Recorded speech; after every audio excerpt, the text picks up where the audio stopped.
ಸಮನ್ವಯ ಸಮೃದ್ಧಿ ಯುವಕರ ಸಂಘ ಸ್ನೇಹಜೀವಿ ರಘುಗೌಡರ ನೇತೃತ್ವದ ಗೋಪಾಳ ಫ್ರೆಂಡ್ಸ್ ಸಹಭಾಗಿತ್ವದಲ್ಲಿ ಜನವರಿ 23, 24 ಹಾಗೂ 25ರಂದು ಗೋಪಾಳದ ಶ್ರೀ ಆದಿ ರಂಗನಾಥ ಸ್ವಾಮಿ ದೇವಸ್ಥಾನದ ಆವರಣದಲ್ಲಿ ರಾಜ್ಯಮಟ್ಟದ 3 ದಿನಗಳ ಹೊನ್ನಲು ಬೆಳಕಿನ ಲೀಗ್ ಮಾದರಿಯ ಬಾಕ್ಸ್ ಕ್ರಿಕೆಟ್ ಪಂದ್ಯಾವಳಿ ಫ್ರೆಂಡ್ಸ್ 10 ಟ್ರೋಫಿ 2026 ಆಯೋಜಿಸಲಾಗಿದೆ ಎಂದು ಯುವ ಮುಖಂಡ ವಿನ್ಸೆಂಟ್ ರೋಡ್ರಿಗಸ್ ತಿಳಿಸಿದರು. ಅವರಿದ್ದು ಸುದ್ದಿಗೋಷ್ಠಿಯಲ್ಲಿ ಮಾತನಾಡಿ, ಇದು 4ನೇ ಬಾರಿಯ ಪಂದ್ಯಾವಳಿಯಾಗಿದ್ದು ಪ್ರಥಮ ಬಹುಮಾನ 1.5 ಲಕ್ಷ, ಹಾಗೆ ಎರಡನೇ ಬಹುಮಾನ 70,000, ಹಾಗೆ ತೃತೀಯ ಬಹುಮಾನ 25,000, ಚತುರ್ಥ 4ನೇದಕ್ಕೆ 15,000 ನಗದು ಬಹುಮಾನದೊಂದಿಗೆ ಶಾಶ್ವತ ಫಲಕವನ್ನು ನೀಡಲಾಗುತ್ತೆ. ಒಟ್ಟು 22 ತಂಡಗಳು ಭಾಗವಹಿಸಲಿದ್ದು ಇದರಲ್ಲಿ ಶಿವಮೊಗ್ಗದ 16 ತಂಡಗಳು ಇವೆ ಎಂದರು. ಇನ್ನು ಪಂದ್ಯಾಚರಣೆ ಶ್ರೇಷ್ಠಕ್ಕೆ ಹೀರೋ ಹೊಂಡಾ ಬೈಕ್ ಹಾಗೂ ಉತ್ತಮ ಬೌಲರ್ ಹಾಗೂ ಬ್ಯಾಟಿಂಗ್ಗೆ ಬೈಸಿಕಲ್ ಅನ್ನು ಬಹುಮಾನವಾಗಿ ನೀಡಲಾಗುತ್ತೆ ಎಂದರು. ಜನವರಿ 23ರ ಸಂಜೆ 7ಕ್ಕೆ ಪಂದ್ಯಾವಳಿಯ ಉದ್ಘಾಟನಾ ಸಮಾರಂಭದಲ್ಲಿ ಜಿಲ್ಲಾ ಉಸ್ತುವಾರಿ ಸಚಿವರಾದ ಮಧು ಬಂಗಾರಪ್ಪ, ಸಂಸದ BY ರಾಘವೇಂದ್ರ, ರಾಜ್ಯ ಸರ್ಕಾರಿ ನೌಕರರ ಸಂಘದ ಅಧ್ಯಕ್ಷ CS ಷಡಕ್ಷರಿ, ಜಿಲ್ಲಾಧಿಕಾರಿ ಪ್ರಭುಲಿಂಗ ಕಳವಳ್ಳಿ ಕಟ್ಟಿ, ಹಾಗೆ ಜಿಲ್ಲಾ ರಕ್ಷಣಾಧಿಕಾರಿ ಬಿನಿಖಲ್, ಅಪರ ಜಿಲ್ಲಾಧಿಕಾರಿ ಅಭಿಷೇಕ್ V, ಉಪವಿಭಾಗಾಧಿಕಾರಿ ಸತ್ಯನಾರಾಯಣ GH ಹಾಗೂ ಇನ್ನಿತರರು ಭಾಗವಹಿಸಲಿದ್ದಾರೆ ಎಂದರು. ಒಂದು ಕ್ರಿಕೆಟ್ ಟೂರ್ನಿಯನ್ನು ಆಯೋಜನೆ ಮಾಡಿದ್ದೀವಿ. ಇದರ ಉದ್ಘಾಟನೆ ಬಂದು 3 ದಿನ ಈ ಕ್ರೀಡೆ ನಡೆಯುತ್ತೆ. ಉದ್ಘಾಟನೆ 23ನೇ ತಾರೀಕು ಅಂದರೆ ನಾಳೆ ಸಂಜೆ 7 ಗಂಟೆಗೆ ನಡೆಯುತ್ತೆ.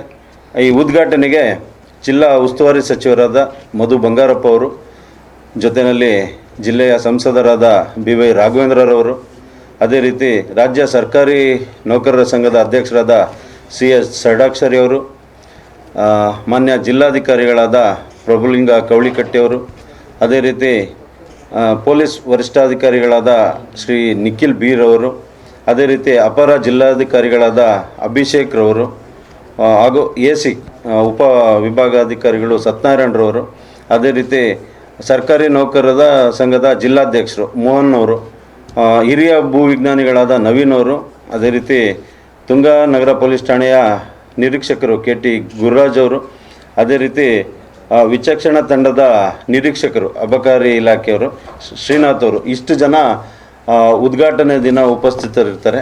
ಅದೇ ರೀತಿಯಲ್ಲಿ ಸಾಧಕರಿಗೆ ಸನ್ಮಾನ ಮಾಡಬೇಕು ಅಂತ ಹೇಳಿ ತೀರ್ಮಾನ ತಗೊಂಡಿದ್ದೇವೆ.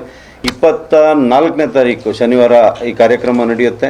ಮೊದಲನೇದಾಗಿ KS ಈಶ್ವರಪ್ಪ ಅವರು, ಮಾಜಿ ಉಪಮುಖ್ಯಮಂತ್ರಿಗಳಿಗೂ, ಹಾಗೂ ಶ್ರೀ ಚನ್ನಬಸಪ್ಪ ಅವರು, ಶಾಸಕರು ಶಿವಮೊಗ್ಗ, ಅದೇ ರೀತಿ ಗ್ರಾಮಾಂತರದ ಶಾಸಕರಾದ ಶಾರದಾ ಪೂರನಾಯ್ಕರವರು, ಹಾಗೂ ವಿಧಾನ ಪರಿಷತ್ನ ಶಾಸಕರಾದ DS ಅರುಣ್ರವರು, ಧನಂಜಯ್ ಸರ್ಜಿರವರು, ಮಾಜಿ ಶಾಸಕರಾದ KB ಪ್ರಸನ್ನ ಕುಮಾರ್ ಅವರು, ಅದೇ ರೀತಿಯಲ್ಲಿ JDSನ ಅಧ್ಯಕ್ಷರಾದ ಕಡದಾಳ್ ಗೋಪಾಲ್ ಅವರು, ಮಾಜಿ ಜಿಲ್ಲಾ ಪಂಚಾಯತ್ ಸದಸ್ಯರಾದ KE ಕಾಂತೇಶ್ರವರು, ಅದೇ ರೀತಿ ಸಮಾಜ ಸೇವಕರು ಹಾಗೂ ಉದ್ಯಮಿಗಳಾದ ಸುರೇಶ್ ಬಾಳೆಗುಂಡಿ, ಇವರಿಗೆ ನಾವು ಸಾಧಕರು ಅಂತ ಹೇಳಿ ಸನ್ಮಾನ ಮಾಡಬೇಕು ಅಂತೇಳಿ ನಿಶ್ಚಯ ಮಾಡಿದ್ದೀವಿ. ಅದೇ ರೀತಿ 25ನೇ ತಾರೀಕು ಫೈನಲ್ ಪಂದ್ಯ ಇರುತ್ತೆ.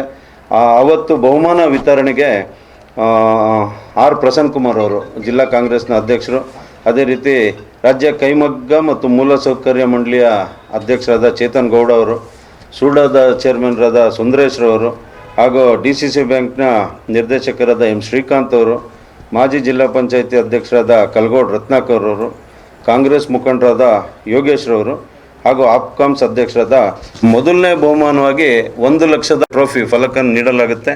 ಅದೇ ರೀತಿ ದ್ವಿತೀಯ ಬಹುಮಾನ ಬಂದು 70,000 ರೂಪಾಯಿ ಮತ್ತು ಶಾಶ್ವತ ಫಲಕ, ತೃತೀಯ ಬಹುಮಾನ 25,000, ಹಾಗೂ ಈ ಬಾರಿ ನಾವು ಚತುರ್ಥ ಬಹುಮಾನ 4ನೇ ಬಹುಮಾನ ಕೂಡ ಕೊಡಬೇಕು ಅಂತ ತೀರ್ಮಾನ ಮಾಡಿದ್ದೇವೆ.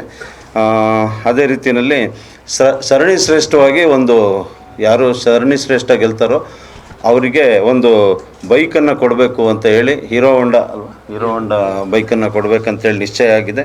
ಅದೇ ರೀತಿ ಅತ್ಯುತ್ತಮ ಬೌಲರ್ ಅವರಿಗೆ ಒಂದು ಬೈಸಿಕಲ್ ಕೊಡಬೇಕು, ಅದೇ ರೀತಿ ಬ್ಯಾಟ್ಸ್ಮನ್ಗೂ ಕೂಡ ಒಂದು ಬೈಸಿಕಲ್ ಕೊಡಬೇಕು ಅಂತ ಹೇಳಿ ನಿಶ್ಚಯ ಆಗಿದೆ. ಒಂದು ಶಿವಮೊಗ್ಗದಲ್ಲಿ ಅಥವಾ ಶಿವಮೊಗ್ಗ ಜಿಲ್ಲೆ ಅಂತಲೇ ಹೇಳ್ಬೋದು, ಒಂದು ಕ್ರಿಕೆಟ್ ಹಬ್ ಅಂತ ಹೇಳಿನೇ ನಮ್ಮ ಗೋಪಾಳದ ಭಾಗ ಪ್ರಸಿದ್ಧಿನ ಹಲವಾರು ವರ್ಷಗಳಿಂದ ಪಡೀತಾ ಬಂದಿದೆ. ಕಳೆದ ವರ್ಷವೂ ನಾವು ರಾಷ್ಟ್ರೀಯ ಮಟ್ಟದ ಒಂದು ಕ್ರಿಕೆಟ್ ಆಯೋಜನೆ ಮಾಡಿದ್ವಿ. ತಾವೆಲ್ಲರೂ ಅತಿ ಹೆಚ್ಚಿನ ಸಹಕಾರ ಕೊಟ್ಟಿದ್ರಿ. ಅದೇ ರೀತಿಯಲ್ಲಿ ಗೋಪಾಳ ಭಾಗದ ಎಲ್ಲ ಯುವಕರು ಸೇರಿ ಮತ್ತು ಶಿವಮೊಗ್ಗದ ನಗರದಲ್ಲಿರ್ತಕ್ಕಂಥ ಎಲ್ಲ ಸಮಾನ ಮನಸ್ಕರು ಹಾಗೂ ಬಾಲ್ಯದ ಸ್ನೇಹಿತರೆಲ್ಲ ಸೇರಿ ಇದೊಂದನ್ನು ಆಯೋಜನೆ ಮಾಡಿದ್ವಿ. ನರಸಿಂಹ ಗಂಧದ ಮನೆಯವರು ಹಾಗೂ ಅಂಥೋನಿ ಚಿರಂಜೀವಿಯವರು ಇವರು ಹಾಗೂ ಶ್ರೀನಿವಾಸ್ ಅವ್ರ ನೇತೃತ್ವದಲ್ಲಿ ಮಾಡ್ತಾಯಿದ್ವಿ. ಸಂಚಾಲಕರಾಗಿ ನಾವೆಲ್ಲ ಕಾರ್ಯವನ್ನು ನಿರ್ವಹಿಸ್ತಾ ಇದ್ದೀವಿ. ಒಂದು ಅಭೂತಪೂರ್ವವಾದ ಒಂದು ಕ್ರೀಡಾಕೂಟ ನಡೆಯುತ್ತೆ. ಹಾಗಾಗಿ ನಾವು ಪತ್ರಿಕಾ ಮಾಧ್ಯಮದವರಿಗೆ ಒಂದು ಸ್ಪೆಷಲ್ ಗ್ಯಾಲರಿ ಕೂಡ ಇಟ್ಟಿದ್ದೀವಿ. ತಾವು ಕೂಡ ವರದಿ ಮಾಡಿ ನಮ್ಮನ್ನು ಪ್ರೋತ್ಸಾಹ ಮಾಡೋದ್ರ ಜೊತೆಯಲ್ಲಿ